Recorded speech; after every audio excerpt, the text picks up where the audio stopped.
चलो आपका क्वेश्चन है अब बस the polynomial ax³ + 3x² - 2 and 2x³ - 5x + a when divide by x - 4। दोनों को ही हम किससे डिवाइड कर रहे हैं?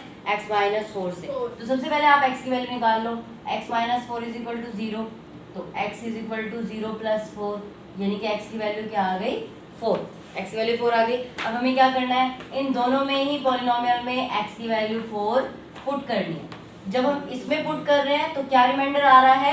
R1, और इसमें पुट करेंगे तो क्या रिमाइंडर आएगा? R2। तो पहले इसका पुट करते हैं।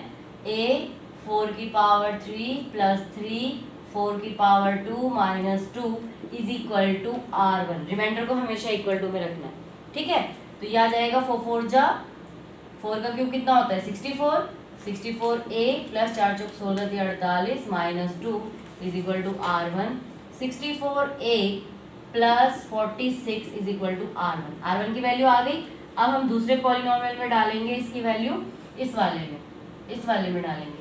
तो 2x³ - 5x + a, तो इसमें हम 4 वैल्यू डालेंगे। 2 4 का क्यूब - 5 × 4 + a = R2। इसका रिमाइंडर R2 है। 64 64 2 जा 128 - 20 + a = R2। इसमें से माइनस कर देंगे तो 108 + a = R2।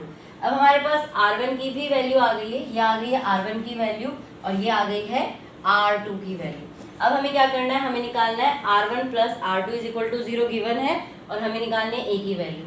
तो अब हम जो गिवन है उसका करेंगे। R1 + R2 = 0। R1 की वैल्यू क्या है? 64a + 46। R2 की वैल्यू क्या है? 108 + a = 0। तो ये इसके साथ प्लस हो जाएगा 65a, और ये दोनों प्लस हो जाएंगे। तो ये हो जाएगा आपका 8 6 14 4 1 5 154। माइनस का कुछ भी नहीं था, है ना। तो ये आ गया 65a = -154। तो a की वैल्यू आ गई -154 / 65। कटता है तो काट दो, नहीं कटता है तो उसको ऐसे ही छोड़ दो, ठीक है।